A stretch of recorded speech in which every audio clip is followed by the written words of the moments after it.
I loved the idea, first of all. That was something that made a big impression and appealed to me right away.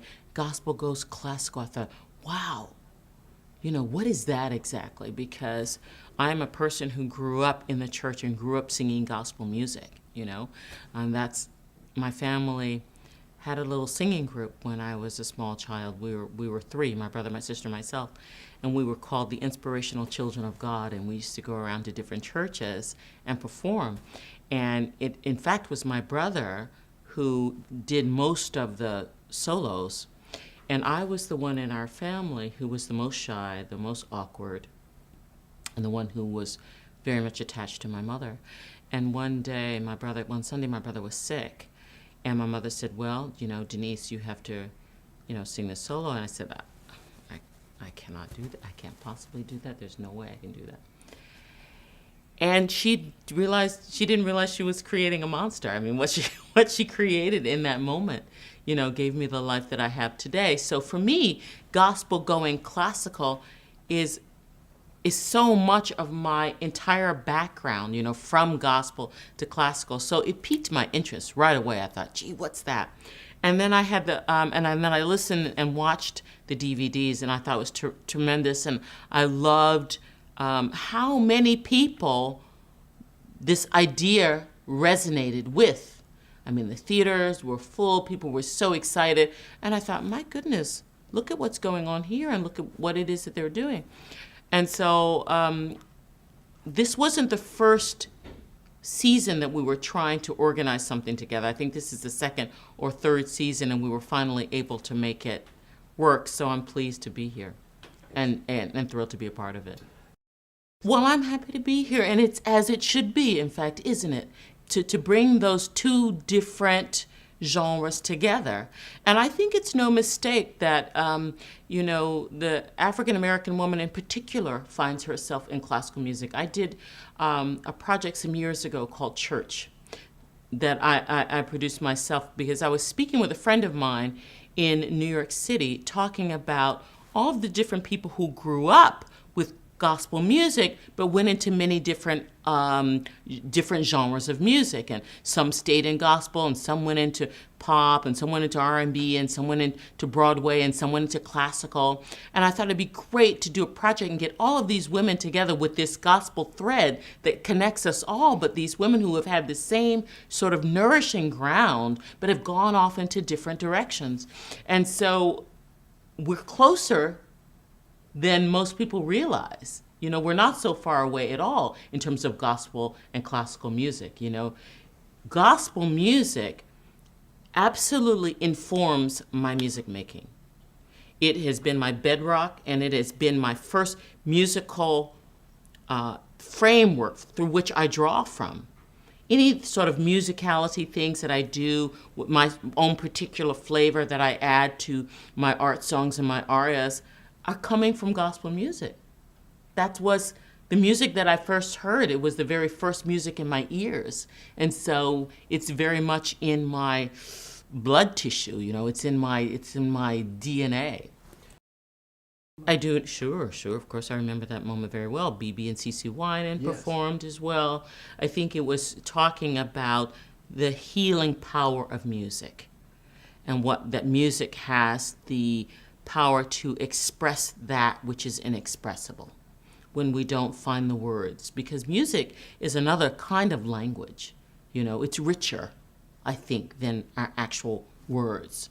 It's a universal language. It's a language, of the soul. And that's why people can come to the opera and not understand at all what it's about, but feel it and get it, And so her particular show was about gospel music, or the healing power of music, because that was, as you said, just sort of after 9/11, and how music can reach into those places where no person can go and begin to heal. And that's why it's so great.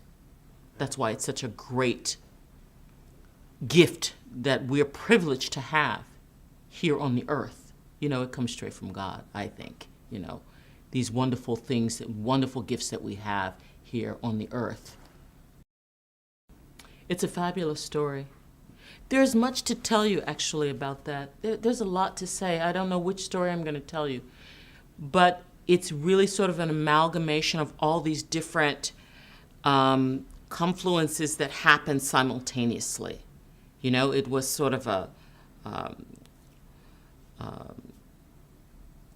an explosion of many simultaneous acts. There's a woman who I think is here tonight. I've not seen her yet. She was my kindergarten music teacher.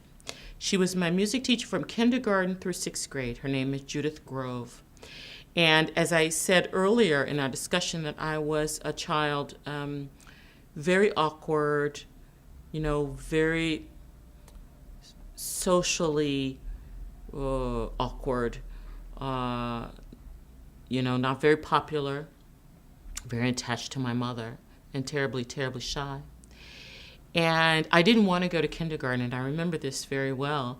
And I cried so much, and I was always the one hiding behind my mother's skirt.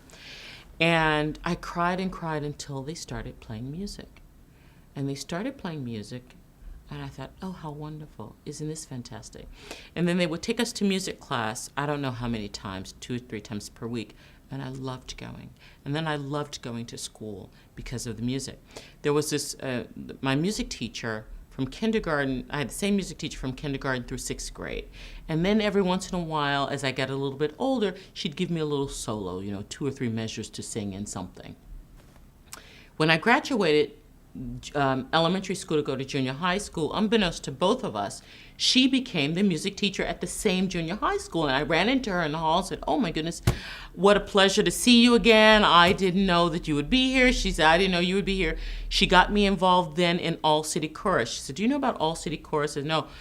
When the choruses from all over the Washington area come together and make one big chorus and they do concerts. And so she'd come pick me up from my home on Saturdays, take me to All City Chorus rehearsals all day on Saturday, and bring me back home. Those were these women, and so many like her in the D.C. public schools, who worked their hearts out and who had extended themselves far beyond anything that was expected, you know, for them. So that was from 7th to 9th grade. Then, as it was time to go to high school, she said, where are you going to go for high school? And I said, I don't know. I haven't decided. She said, well, you know, you've got such a pretty voice and you enjoy singing. There's a school called the Duke Ellington School of Art in Georgetown, and I think you should audition there. So she got the application. We filled out the application together. I did the audition. I got in, and she became the vice principal of the school. So this woman was truly, without a doubt, I mean, this was absolutely designed in the heavens. From kindergarten through the time that I graduated high school, she was my guardian angel, and she set me on this path that allowed me to be in this the place where I would then discover classical music. So from there, after being at the Duke Ellington School, one day I was late for class and I was running to my class, and I ran into a girlfriend of mine, Cassandra, and she said, Denyce, I just heard something. You gotta come here. Then I said, I don't have time. I'm late for class. She said, no, you've got to come listen to this. So we went into the listening library, and she found this tape of this woman singing what we thought was opera, and we didn't know what opera was. We'd never heard anything like that before.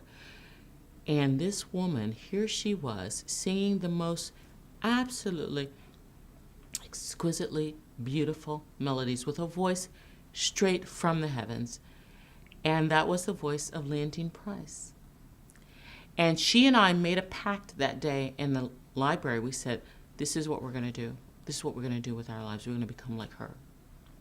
We didn't know what that meant. We had no idea. We're 13, 14, we're 14 years old. We didn't know, but we heard that. We saw her. She looked like us. She was beautiful, doing this incredible art form that we knew nothing about, and we said, that's what we want to do. So we left. We graduated from there. We both went to Germany and studied in an exchange student program. We both left there, went to did our undergraduate studies at Oberlin College Conservatory. We both studied at the conservatory. We became roommates, and we set out on this path to become like Leontine Price. So that's the very long story of how it is I found myself, because there were several incredible angels that were put in my path that would steer me on the path that I'm on today. And that's why I'm here. That's how I'm here. Last question is an opinion question. I think it's magnificent. Of course, I mean, I'm so proud of what it is that you're doing. And I know the amount of labor involved in something like that, to organize that, to put all the players together for that, and how that is really a gift of love, not just to South Africa, but to the world. You know, because many people will know and find out about that. And I think it's really beautiful, and I'm so proud. I mean, I don't even know you, but I'm really proud of you and proud of those that you work with for what it is that you're doing, because I understand the amount of energy, the amount of dedication that it takes to do something like this and to bring that and share that around the world. And that is really what it's all about. That's really what it's all about. And it's so important. You know, that is the thing that heals us all. You know, so it's so vital what you're doing. So God bless you, and much, much continued success. God bless you.